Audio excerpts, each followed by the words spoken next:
do you like the feeling of power you have as a newspaper proprietor, of being able to sort of formulate policies for a large number of newspapers in every state of Australia? Well, there's only one honest answer to that, of course, and that's yes.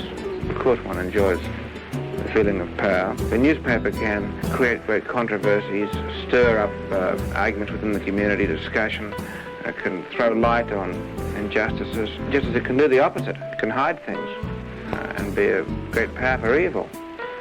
It's not a perfect system, obviously, but can you think of a better one? Hello and welcome to episode 9 of Murdocracy, a podcast that keeps an eye on the news and influence of News Corp, the most influential media company in the Western world. I'm Cam Wilson. And I'm Sami Shah. Sami, have you had any of your text leaked to the media this week?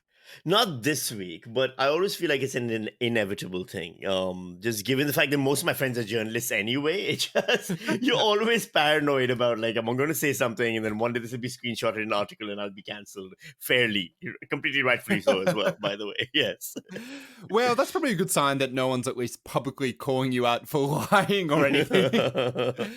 I'm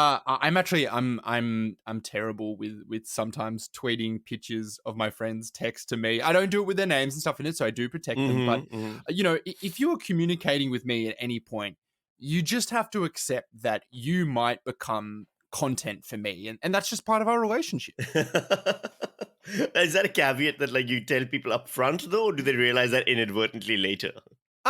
Well, you know, you kind of see how I operate, and you're like, well, you know, I might end up on his Twitter feed somehow, and I just have to accept that. And look, I think it's worth it. For me, it's a thing. I'm one of those people who, and I know how much of a social faux pas this is, but I don't like texting. So whenever I want to talk to someone, after the second or third round of texts, I'll just call you up.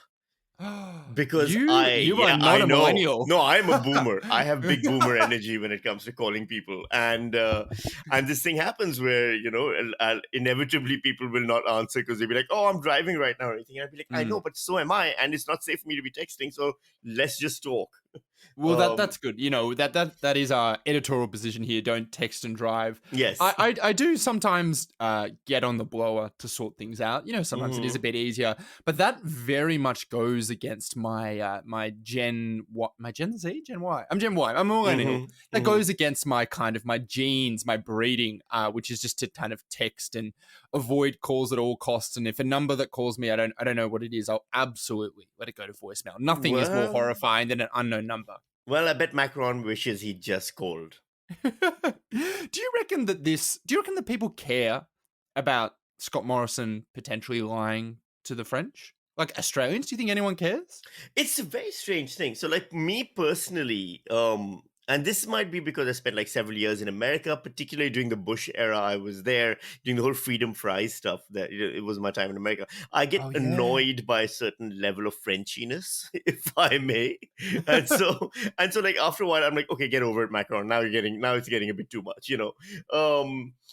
I think the people who dislike Scott Morrison at this point will anyway find a new reason to blame him. And the people who support Scott Morrison or like him over the other parties, over whatever, you know, there are those supporters because he won the last election and he seems to be still popular with voters.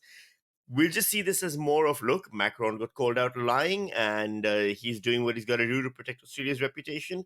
And yeah, I think it just plays to the audiences the way it would play normally. I think you're right. I think, you know, where it might hit is this idea of Scott Morrison as a liar, which is apparently, you know, one of his weaknesses, according to polling stuff.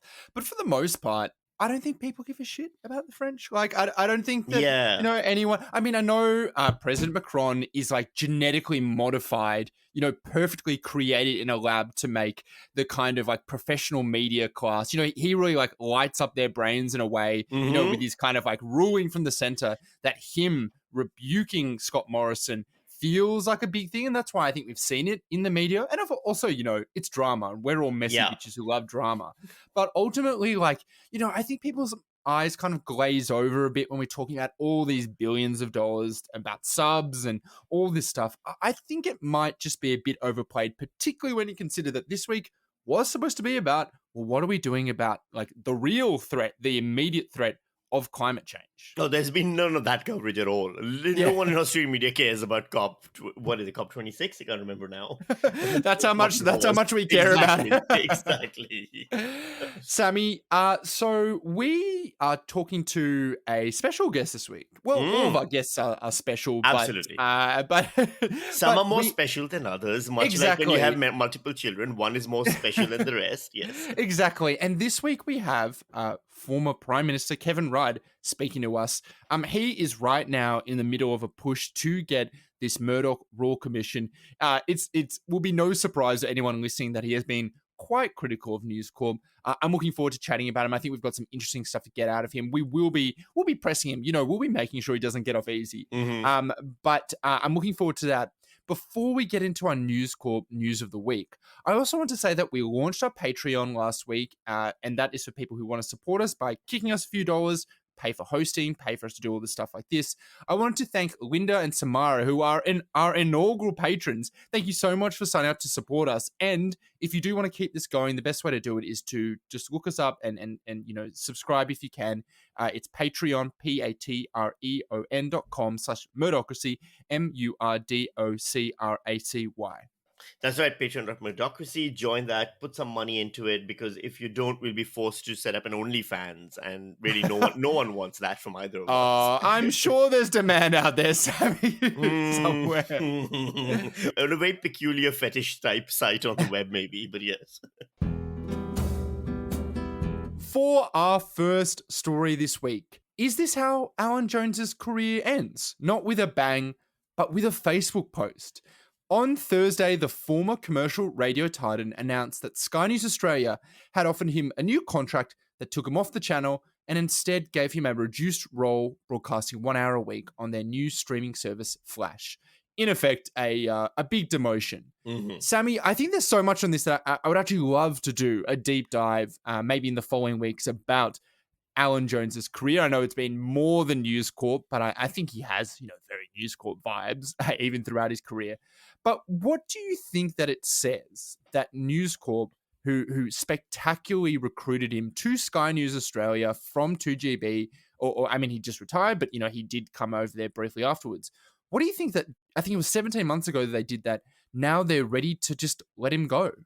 Well, okay, firstly, I want to point out that the thing that you're glossing over is that you were a big feature in Alan Jones's resignation announcement. It's not very often that a podcast host on any podcast I am on ends up being someone Alan Jones quotes extensively as to why he's way more popular than News Corp management treated him to be. So let's bring that up for starters. Yeah, so that was an article I wrote for Crikey Where I Work about, it was around the time that the Daily Telegraph got rid of his weekly newsletter. This has kind of happened after he'd gotten a lot of heat, and they'd gotten heat for some of his more extreme views on COVID. And I kind of wrote that it may be true that he's not resonating with their listeners, but he certainly is resonating online with the kind of anti-vaxxer conspiracy types. And he does have a really big Facebook page. Got about 140,000 followers, very active.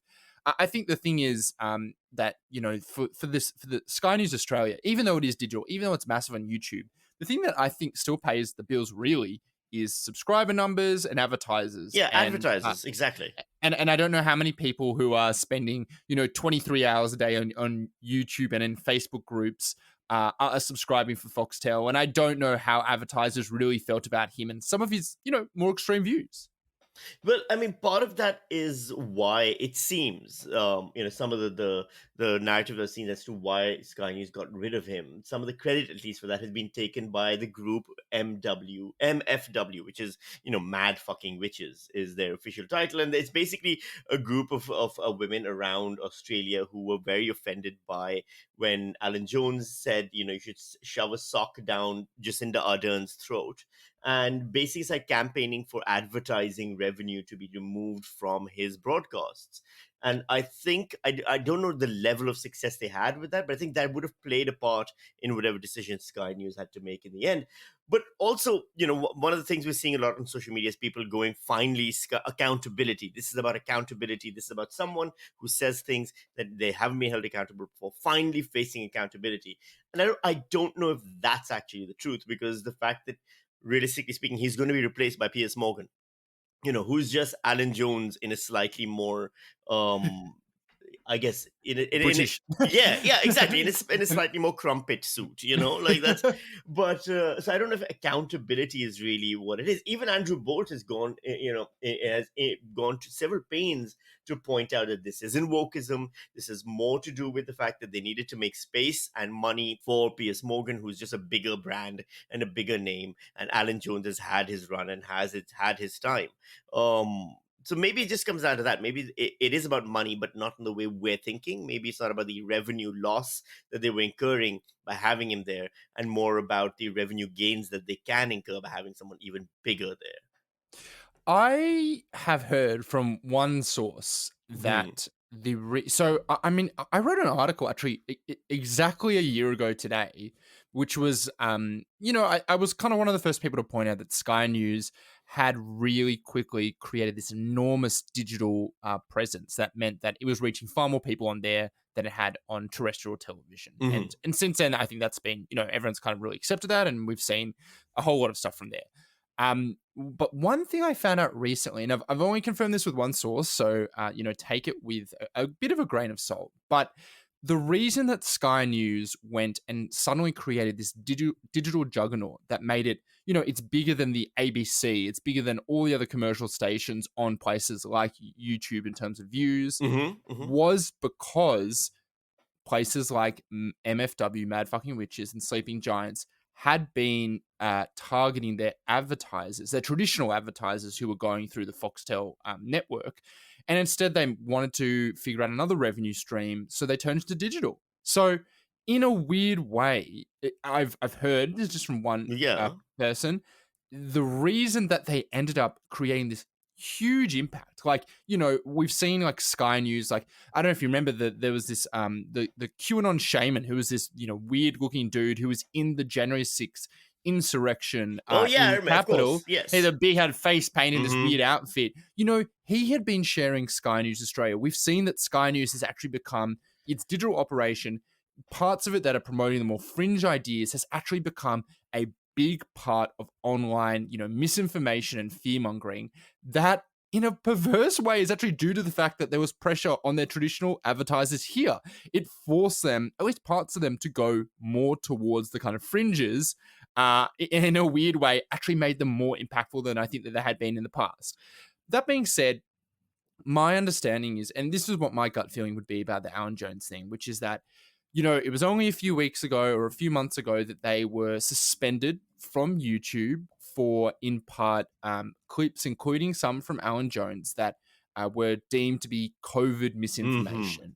For them, for News Corp, despite their good deal with Google, which we've discussed a lot and we're very interested in, they still rely on the whims of these digital platforms to let them stay on there. And I think what they decided was they looked at that. They said maybe there's a risk in that. They also probably looked at the fact that, although Alan Jones is kind of, his columns have been performing quite well, so his text on Facebook and stuff, his videos aren't actually necessarily as big as something like Rita Panahi or Paul Murray, both on YouTube and on Facebook, generally speaking. So as a result, they probably said, well, we see you as a bit of a risk. You're probably quite expensive, like I'm sure Alan Jones commands a decent fee to do a week daily show. That combined with the potential risk, combined with the fact that I think we'd actually get some other people who can probably do what you do, and even better at a reduced pay, means that for them, they're betting on saying, I think we can get what you do elsewhere without the potential downsides. Well, one of the things, remember last week we were talking about the newspaper, looking to launch a younger version of its paper, for younger audiences, which I think was going to be called the Oz. And the idea is that they're now targeting just audiences that aren't, as they've described, old white men.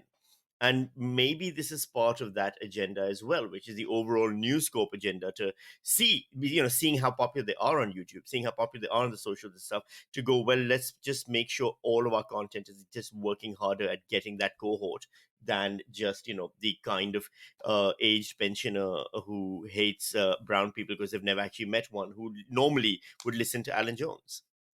Yeah, and the part of the reason the success of Sky News on YouTube is because their best content is really global. And I know Alan Jones has done a little bit about, he loves to give Joe Biden a kick occasionally for being like demented or having dementia or something. Mm-hmm. But a lot of his content is Australian, whereas the best performing content is this kind of global cultural stuff.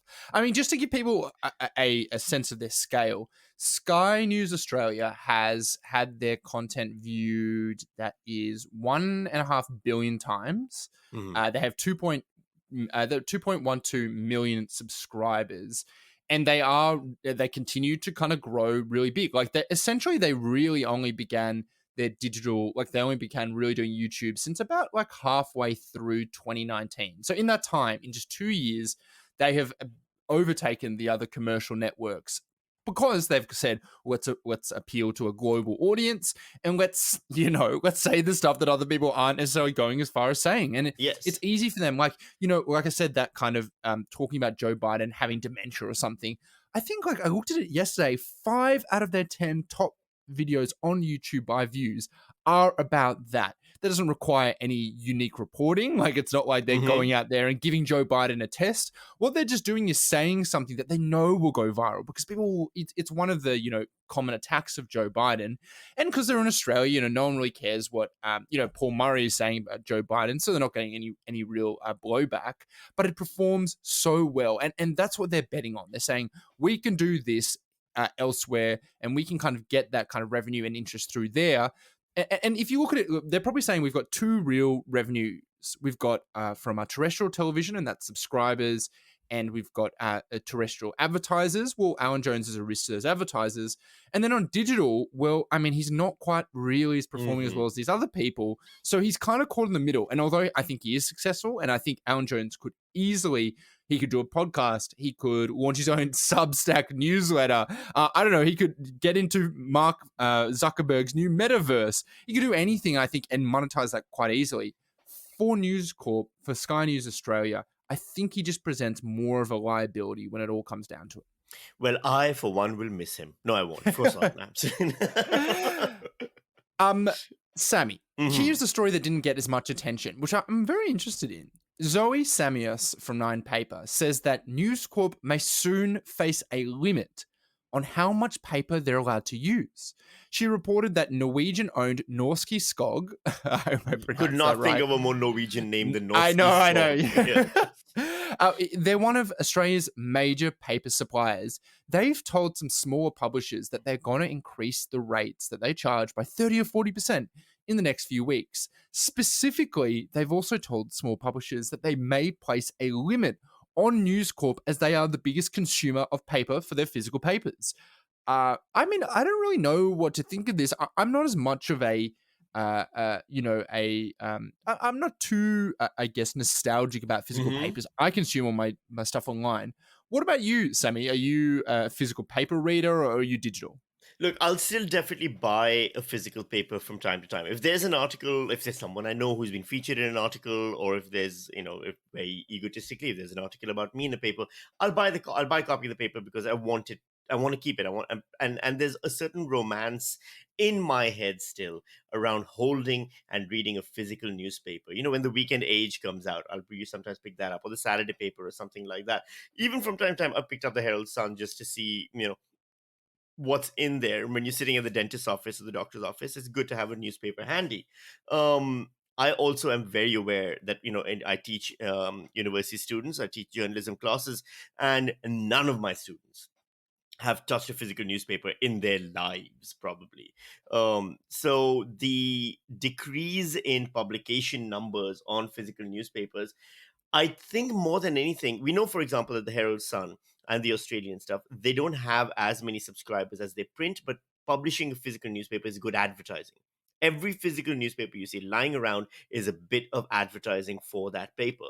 So it might decrease in that kind of thing, but overall, they've already pivoted to the online space for most of their marketing. The area it might affect them in is when they say, when you go to an advertiser and say, hey, your ad will be published in this many printed copies of the newspaper, that number will go down. And that might affect their ad revenue even further. You're right.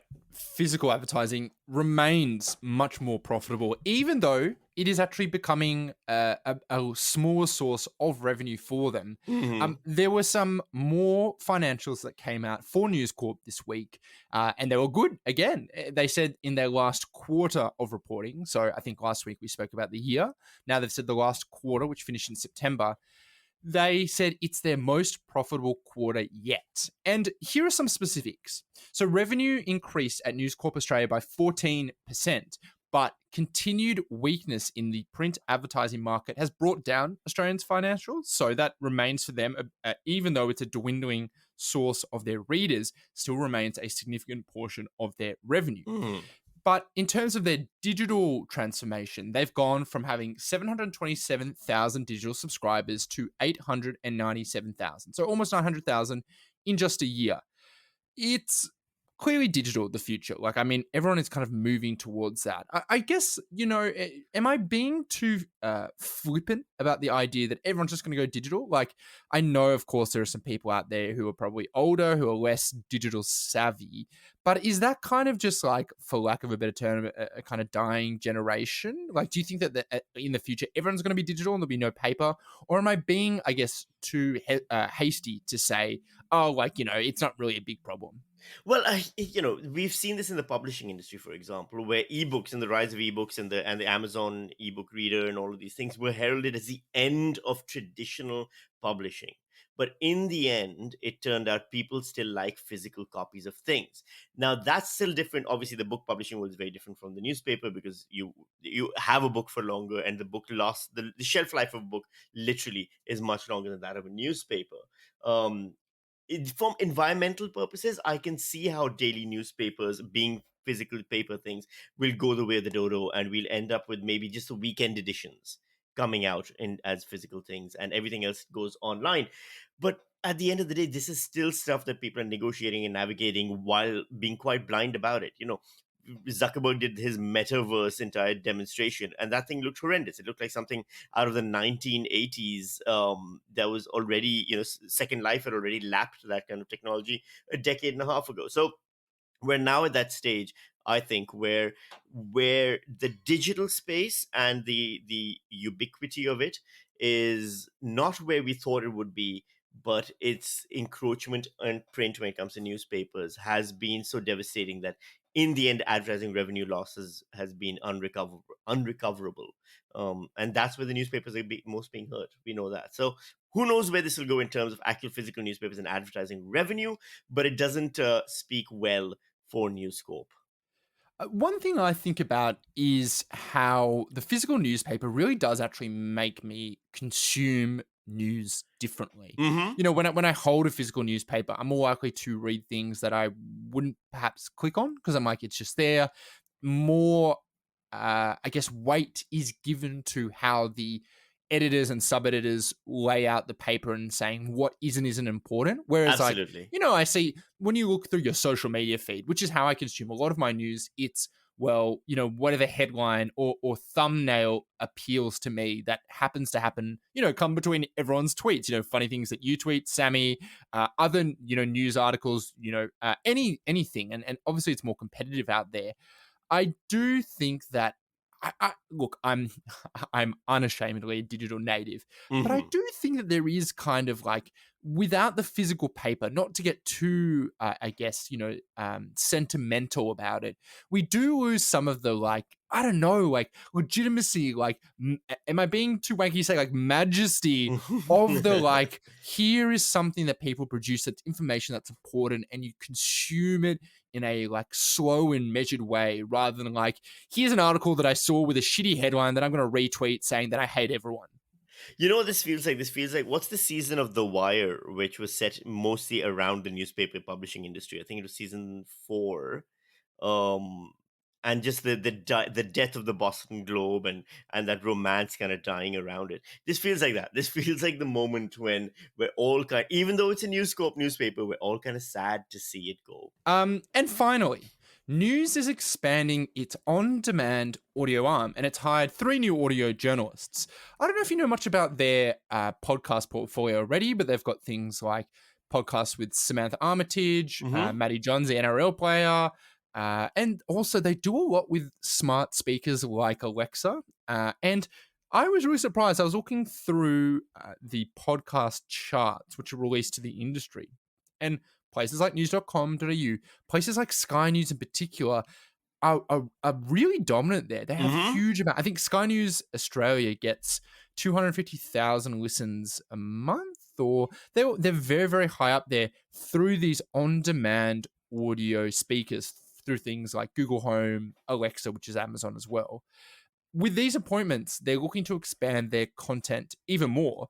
Sammy, have you listened to any of their podcasts? I haven't listened to any of their particular podcasts, but I have seen the ranking and rating stuff. And I've always been very curious as to the metrics behind that and stuff because the numbers are insane. The numbers for most of the News Corp podcasts, very much like most of the Channel 10 podcasts, very much like most of these kind of mainstream media outlets and their podcast editions, seem to be way higher than most of Australia's independently produced podcasts, which is largely, things like yours and my podcast. But um no, I haven't heard them. I don't think I will ever hear them, to be very honest. But the popularity of them makes sense in terms of why wouldn't they keep investing more into this? So the Teacher's Pet, which came from the Australian, Yes, was that was was hugely popular. extremely popular and popular internationally. They've also got there's one at the moment. The name escapes me. It's to do with I think dogs being stolen. That's also a great one as well. The content there, I mean, they have a whole array of content, and I do think it's an underexamined part Mhm. of the continued like News Corp media empire, which is so much. They go from Sky News news updates, which are going out as part, I think, of pretty much like a standard news thing that you like, Yes. pretty much come there. So that's how they're getting so many listens to these other like rich narrative ones from esteemed audio producers. I'm sure like the people who've been hired here. This is just another example of just they have so many fingers and so many pies that when we talk about the Oz, when we talk about even news.com.au, we're actually just talking about such a tiny portion of their massive audience. And if you're someone who wants to avoid them, or if say you're someone Mhm. who I don't know, hosts a podcast that's sometimes critical about them and thinking about your career prospects, to avoid them or to to not work with them is quite difficult in Australia. Well, it's the Nestle problem, right? Like if you want to boycott Nestle, you have to boycott basically half of the things in your store because they have subsidiaries and sub-subsidiaries, etc. But it makes sense for them to go into podcasting and to do it so well. True crime podcasting, particularly, of course, which is why some of their true crime podcasts have done so well. Right now there's a dozen podcast producers elbowing each other in the face to try to do the Cleo Smith story first. Oh yeah, big time. There's going to be a different bunch of different variations on that one for sure. I wonder though, for example, if you were to, they must have offered Alan Jones, tell you what, switch to podcasting or someone like that, on that level. If they tell Rita Panahi tomorrow, yes, TV is fine, but your TV numbers, let's be honest, are 20,000 viewers. Your YouTube numbers are 500,000. And as a podcast, we think you could get up to 1 million listeners. Just forget the TV. We'll cancel the TV contract. Just stick to these two. Will these people still do that? Or are they still tied so much to the glory and glamour of traditional media that podcasting for them is still seen as a side gig?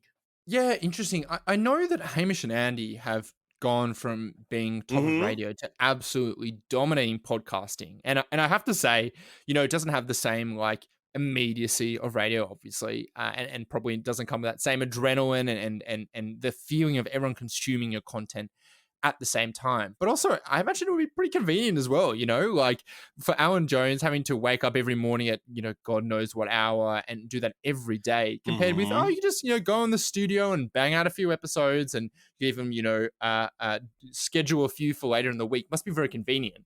I just looked up, so in September, this is according to Australian Podcast Ranker, top 100 podcasts ranked by monthly listeners. Hamish and Andy's number one. And then so then it goes a true crime podcast, a 7 a.m. is there, Carl and Jackie O, Stuff You Should Know. Number 8 is Sky News Bulletin, and that has 250,000 monthly listeners. and more than 650,000 monthly downloads. And so that's like ahead of like a lot of other kind of, I think, well-known podcast. Like, I mean, like Chat 10 Looks 3, that's the one Yes. with Lee Sales and Annabelle Crabb. That's 21st with 140,000 monthly listeners. Ben Fordham Live, so his podcast version, that's got 100,000 monthly listeners. So they really, like, it is a surprisingly undercovered aspect of, again, their reach, is that they are getting so many people, specifically through Google Home. This is, the news bulletin goes through Google Home. Because of the relationship that they have with Google, they are beaming into houses all around Australia.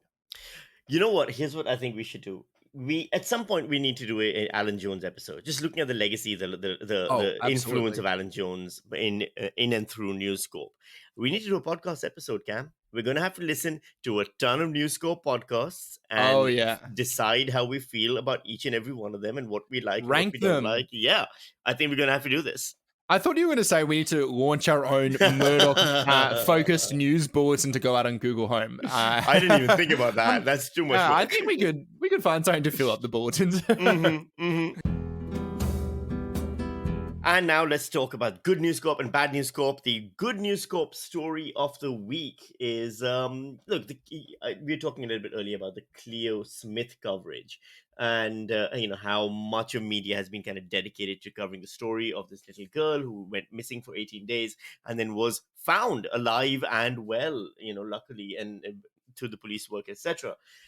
There's been, since her discovery, a kind of overwhelming media focus on her family, her day-to-day movements, the family's day-to-day movements. And there's an article on the front page of news.com.au which says detail in Cleo Smith's rescue fallout that left Australia feeling uneasy. And it's largely about the depth and intensity of the coverage and how now people are feeling very uncomfortable about how personal it's getting and how absolutely invasive of her privacy it seems to be getting. In Australia, do we say privacy or privacy? I say privacy. All right, I will go with privacy then as well. But yeah, I thought it was an interesting article to talk about how media is kind of now pushing itself to the limits when it comes to just destroying this child's life in a way that is separate from the way her life was destroyed earlier. And then there's a media responsibility there. What's, of course, interesting is then the entire rest of the front page is also just articles about Cleo Smith. Yeah, that was going to be my bad News Corp for the week. And to be clear, this wasn't just them. I think this is across the media generally. I think everyone's been guilty of this. God, it's insane. Like, I was looking through some social media analytics and I saw, like, on I think Friday morning, like a story from 7 News, which was like police officer who was on the case missed the graduation of his child. Yes. Got like, it was like the 4th most engaged with story. Like, there was just so much stuff out there. And I have a critique of crime reporting generally. Like, I understand why people care about this. It's a human interest story. It's an obvious, there's a victim, it's often a perpetrator, there's all this stuff that makes it a perfect story. But at the end of the day, like, these things can be quite exploitative and quite voyeuristic. And this poor girl who has been now saved, we don't really know what has happened. I'm sure more details will come out, but like, her potential trauma has become a national obsession, and long after we kind of all forget about her, she will have to kind of deal with that. And I'm not sure that it's as neat a story as, well, she's saved now and everything's okay. And then there's also the kind of complicating factor that she'll also be associated with this probably for the rest of her life. Like, anyone who looks up her name will see this, a really sordid, unfortunate, couple of weeks in her life. And, I hope that she is not, she hasn't been affected by it too much. And I hope that she can get over it. But even if she does, like, this is going to kind of hang around with her. So, look, I don't want to shame people for being interested in this. We care about people. We care about children. That's a nice and normal human impulse. I just do think that we could have toned it down just a little bit. Absolutely. There's been a paparazzi-esque treatment around this, which I think everyone in Australian media needs to kind of rethink about. You know what I will say? Okay, so this is another example, I would say, of an inadvertent Good News Corp, which is, I don't know if you saw Channel 7 had to issue an apology for I did. accidentally publishing the wrong man's face and details, and thus destroying that man's life for a few days as well. Because they thought he was the accused, he was the kidnapper. Congrats to News Corp for not doing that. Hell yeah, Basically. exactly. Yeah, good News Corp by omission. Yes, exactly. I think at this point, Channel 7 should just probably has a template ready for inadvertently destroying a person of color's life. But I thought that was very interesting that, News Corp didn't do it. They were a little bit more careful and cautious than Channel 7, which and they deserve credit for that. yeah, good credit for doing your job at the bare minimum. More than 500,000 people have heeded the call to look into Rupert Murdoch and News Corp's influence over Australia. The brains behind this, of course, was former Prime Minister Kevin Rudd, a man who's seen exactly what it's like to be in the crosshairs better than anyone else. Kevin joins us now. Thank you very much for joining us. Happy to talk to you. Looking forward to our conversation. So, since this has just happened, I wanted to get your take on it all. We have seen what might be the end of Alan Jones's traditional media career. You've certainly had your ups and downs with him, including I was watching actually before a episode of Q&A in 2017 where I thought there was actually quite a conciliatory moment, at least for one bit. What do you think about Sky News and News Corp deciding that Jones is no longer useful to them anymore? Well, you referred to the earlier episode with, I think, myself and Alan Jones on Q&A. Alan Jones, at the end of the day, is a political chameleon. He's on a Q&A audience, which, of course, leans centre-left because it's broadcast on the ABC. And therefore, he sought to be conciliatory in that discussion with me that evening. But, of course, his general centre of gravity is not just centre-right, it's far-right and has been for a very long period of time. So why has the Murdoch beast, through Sky News, decided to offload Alan Jones? I think because the Murdoch management generally are starting to get the message from mainstream Australia. They're sick and tired of this rolling diet of far-right crap on every subject under the sun, whether it's climate change, whether it's immigration, whether it's Australia's place in the world, whether it's on economic and social policy. And they are feeling the pressure. You mentioned before more than 500,000 Australians signing an petition to the Australian Parliament demanding a Murdoch Royal Commission. Well, that's probably just the tip of the iceberg in terms of most Australians feeling as if this man, this single American, Rupert Murdoch, has just got too much power in our country. And therefore, what they're sending is a message loud and clear to Murdoch, Sky News, and therefore through him to Alan Jones, that enough is enough. So whether it's the dispatch of Alan Jones, whether it's their attempted greenwashing by suddenly turning into carbon neutral supporters by 2050, it's primarily driven by Murdoch's interest in cleaning up his image a bit. But the heart of the beast, of the Murdoch beast, and the monopoly it controls in the Australian media hasn't changed, and it's still pursuing, as effectively as it can, a far-right political agenda. Do you think that far-right political agenda now is not as influential as it was before, given the fact that we're seeing Alan Jones leaving, we're seeing the support that you've gotten with your campaign, to kind of target the News Corp with the Royal Commission and everything? At this point, have the Australians seen the wizard behind the curtain? I think what the Murdoch beast is now doing is seeking to be more clever than the lumbering dinosaur that they have been. In the past, they've seen that their power is unchallenged, and all politicians quaking in their presence, and as a result, were completely overt in the way in which they sought to exercise political and media influence across this country on the big challenges Australia faces. However, having blown the whistle on these guys, and not just myself, it's a whole bunch of organisations out there which have been applying similar pressure, not least, of course, your own, on Murdoch's operations. I think they're now moving into less overt and more covert operations, and trying to project a more nuanced image to the Australian public. And hence this greenwashing effort with carbon neutrality by 2050. Underneath it all, though, as I said, I don't think the leopard has changed its spots. It's simply seeking to be a more clever leopard. And on the question of its influence still, bear this in mind, as of today, in 2021, Murdoch is running unprecedented profits, as is evidenced by their most recent declared results. Secondly, they still have 70% of the Australian print media and therefore set the news agenda most days of the week. Thirdly, their YouTube channel is the biggest in the country.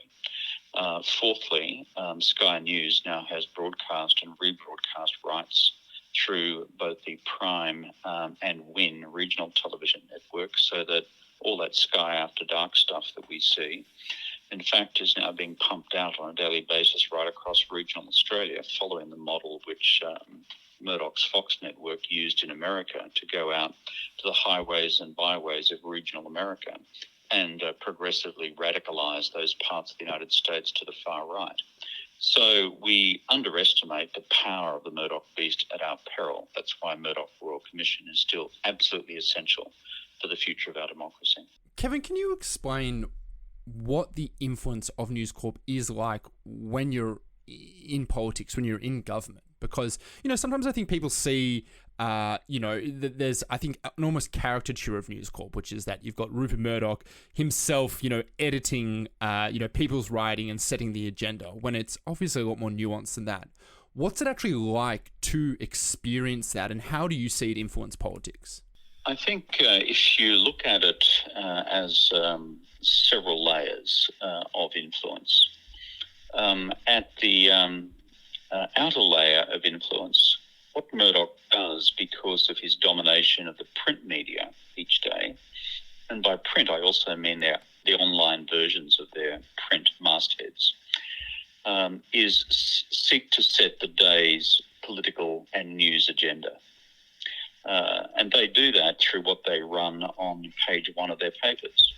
If you were to count back over the last 12 months, the number of time a Murdoch paper front page lead, either in the Daily Telegraph, the Herald Sun, the Brisbane Courier Mail, the Adelaide Advertiser, the Hobart Mercury, or in their national masthead, the Australian, then became one, if not the dominant, electronic news story that evening on the 6 o'clock news, and then bleeding into, let's call it, digital news platforms more broadly, it would be huge.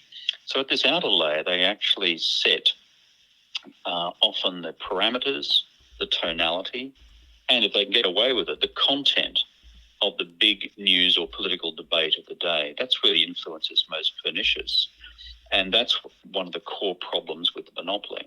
At a second level, it's like this. The Murdoch beast is not one where Murdoch every day sits down and writes all the editorials from New York. No, but he engages editors right across the country who know full well exactly what line is to be pursued by the papers. He does that through his regular meetings with editorial and management across all of his news possessions across the world. So they don't have to be told every day what the boss thinks. They already know it. They intuit it. And so often one of the throwaway lines these editors use is, well, Rupert Murdoch doesn't ring me up every morning and tell me what to write. Of course he doesn't. He doesn't need to. The only reason they've been appointed is because they already know what the line is. And thirdly, in terms of the content of that line, here's the evidence point. In the last 21 federal and state elections, the Murdoch beast has campaigned viciously against the Australian Labor Party and also equally viciously for the Liberal and National Party, state and federal. And if you were to look at the day-to-day news coverage during those election campaigns, federal and state, it is overwhelming in its bias in one direction of Australian politics. And the final point of impact is if you happen to be the Prime Minister of the day, and if you happen to be from the progressive side of politics like myself, then once you're in office and once you've had to defeat the Murdoch beast in order to get yourself elected in the first place, once you're in office, they will seek to do whatever is in their power to delegitimise your prime ministership or your government by the way in which they will launch a series of quite orchestrated attempts at character assassination, not just in relation to myself, but in relation to people like Julia Gillard, in relation to people like Bill Shorten, and I'm sure we'll see the same in relation to Anthony Albanese as well. It's what they do. And if you were to ask where are the penetrating character analyses of Scott Morrison or of Tony Abbott, well, you don't see them. We'll get into the Royal Commission in a bit more detail in a moment, but I just want to ask a follow-up question to this. If at this point the Labour Party or the left side of politics knows that being attacked by the Murdoch press, by News Corp is a given, it's just a part of the experience of being in politics now, do you think they should have developed better strategies at countering that narrative, at countering News Corp? Given the fact that we've got state governments still seem to be winning, Labour state governments still seem to be winning elections and popularity, particularly despite lockdown and despite all these things, maybe federal Labour is just not very good at strategizing around News Corp. Well, bear in mind that federally, nationally, the degree of concentrated media ownership in this country is the highest of any country in the Western world, okay? And so at a state level, despite the fact that Murdoch has monopoly papers in, say, Brisbane and Adelaide, it's still a contested space at a state level in New South Wales and in Victoria. That's before you throw into the ABC and the power of commercial radio as well. At a national level, though, if you aggregate the sheer campaigning horsepower of the major tabloid papers in every state, plus the National Daily, plus Sky News, plus the rebroadcast of it across their YouTube channel, plus the rebroadcast of it across the regional television networks, you're up against a very powerful monopoly. And it's not just an ordinary monopoly. As I said before, of all the members of the OECD, the developed economies and democracies of the world, both in Asia and in Europe, there is no greater concentration of media ownership in those countries than we have with Murdoch's monopoly control 70% of the print readership in Australia. So therefore, for the Federal Labor Party, whether I'm the leader or whether anyone else is the leader, the bottom line is that it's very, very difficult to navigate. And furthermore, Murdoch has a particular priority in ensuring that Conservatives are in office federally because it's the federal government which controls the media ownership laws in this country, not the state governments. So they'll do a campaign against Labor at the state level, but the forensic application of their political force and campaigning acumen lies at the federal level. By the way, in the 2013 election, Murdoch was so concerned about the need to defeat Labor in that election, he dispatched his leading henchman from New York, Cole Allen, editor of the New York Post, to Australia to run the campaign against the Labor Party. His instruction to his editors in a famous meeting in Sydney was, go hard, go Rudd, don't let up. And if you look at the history of that campaign, that's exactly what they did for 5 weeks, and they succeeded. Of course, there are other factors alive in that election campaign as well, but their voice is a very powerful voice, hence why it's necessary to stand up against them.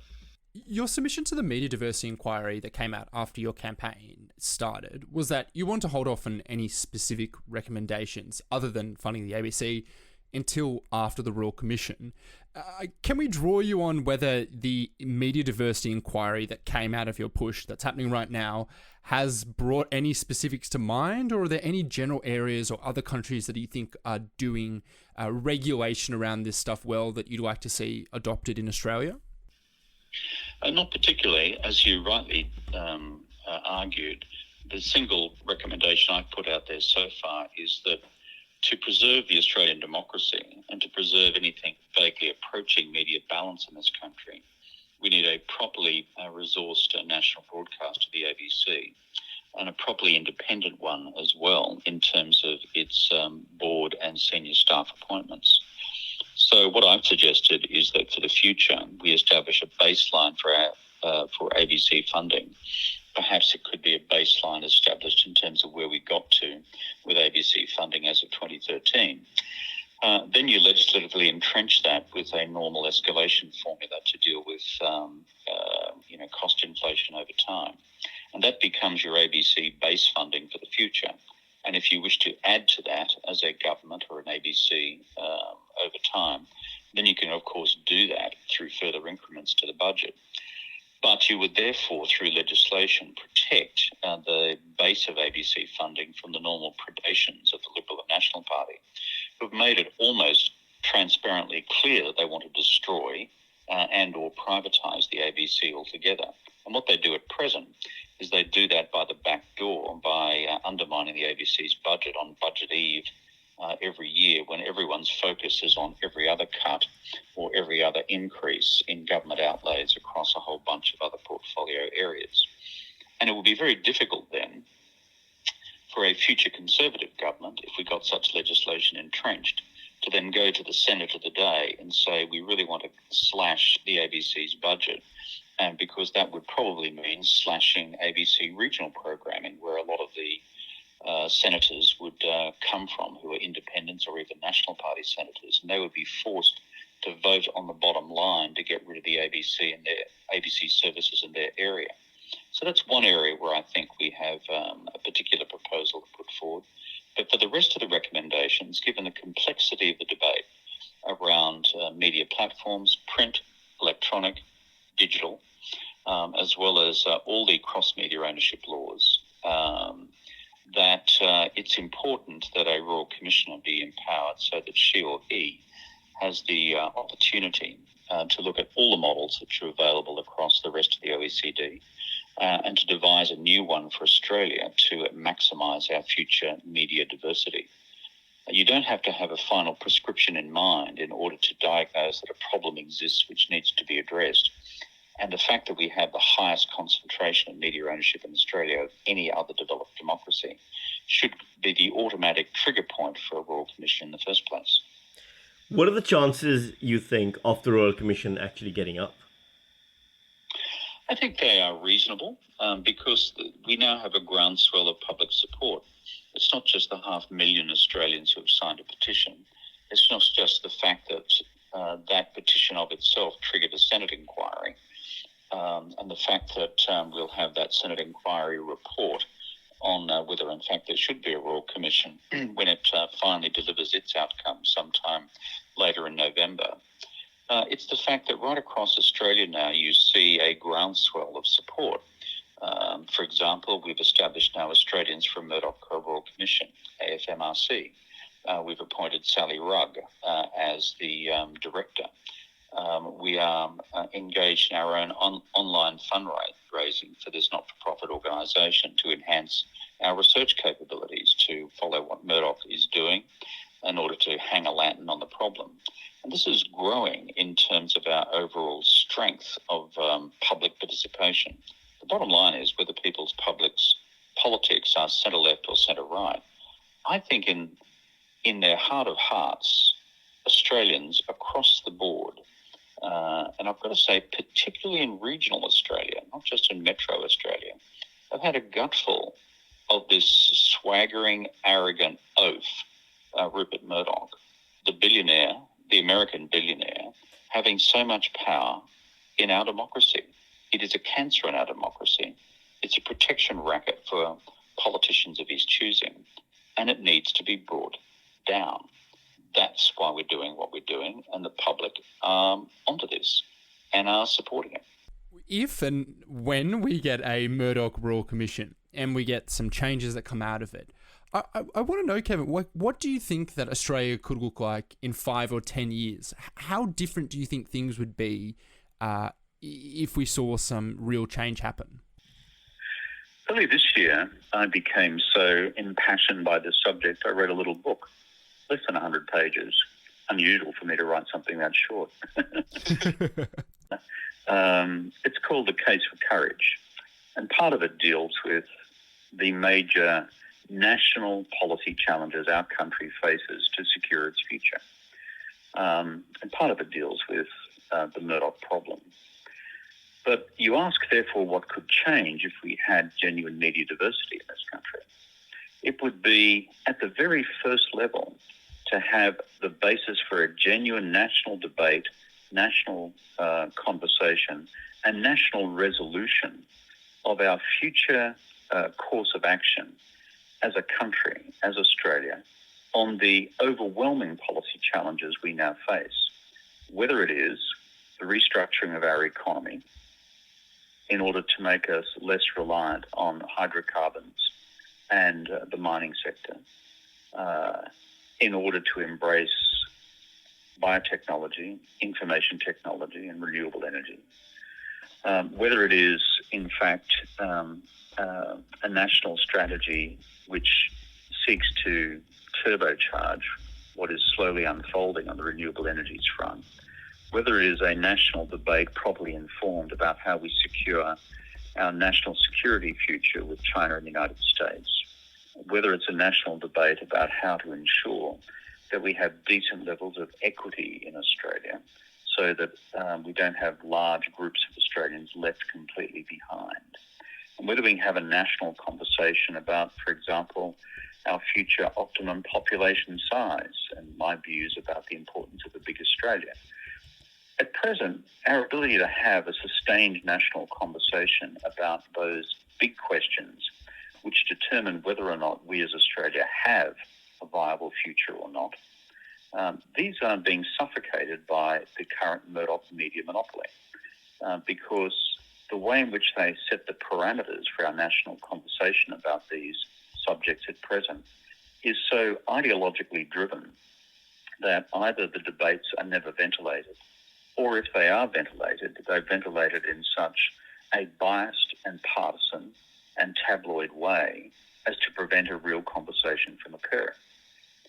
That's what must change. And if I look to an Australia where we have genuine media diversity, it would mean that the parameters and the sophistication and the depth of our national policy debates would be infinitely better than the sort of low-rent, retail, tabloid, attack dog media which Murdoch and his mob currently specialise in, often with the explicit objective of preventing any substantive discussion from occurring in order to protect Murdoch's monopoly interests and the profits that he makes. Remember, Murdoch only has two interests in Australia, power and money.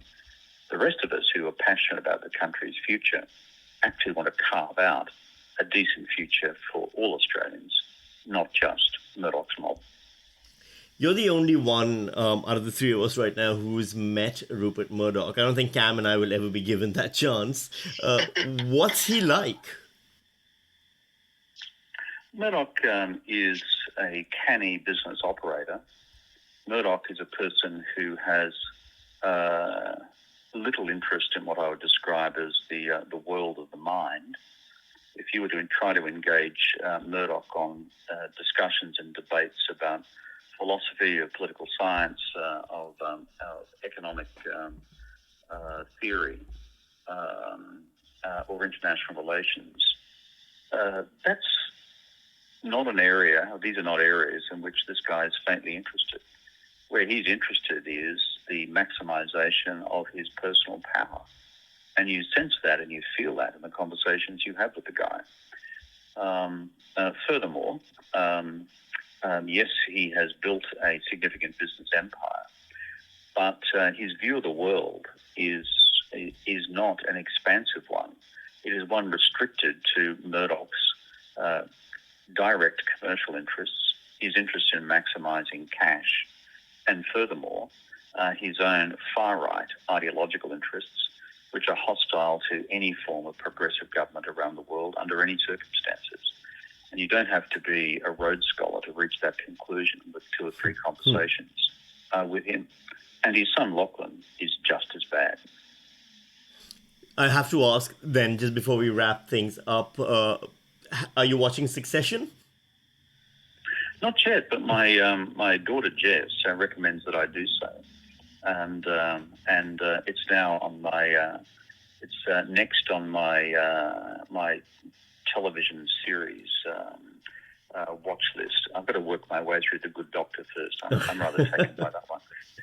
The irony, of course, being unfortunately the only way to watch it in Australia is on binge. Part of my dilemma. That's part of my dilemma. I said, what's it on? I said, binge. You mean that's owned by Murdoch? So do you mean I've got to become a subscriber to watch it? Well, bugger that. Thank you so much for speaking with us. That's former Prime Minister Kevin Rudd there. That was former Prime Minister Kevin Rudd speaking to us about the influence of News Corp that he's seen from his very unique perspective. Thank you for listening. If you haven't already subscribed, you can find us on all places you can find podcasts: Apple Podcasts, Google Podcasts, Spotify, just about anywhere. And please, if you haven't already, join our Facebook group on at Murdocracy, which is Murdocracy on Facebook. It's a fun little place. And of course, if you like our work, please subscribe and support us on patreon.com/Murdocracy. We just set up the page. We haven't yet figured out all the extra content and any of those things that we will be doing, but we'd love to hear from you. What would you like to see more of, hear more of? We'll definitely take all that into account. Your shekels will go a long way towards making this podcast something that we can sustain. Yep. Thank you to our new producer, Natalie Sekulovska, who we are very excited to have on board. We'll have to get a microphone in front of her face next time, just figuring out the recording details. Thank you to Kevin McLeod for theme music, the ABC for the recordings from the archive, which we use in the intro, Ruby Innes for our artwork, and of course, thank you to you, Sammy. Thanks very much, Cam. Lovely to be here. Bye. Bye.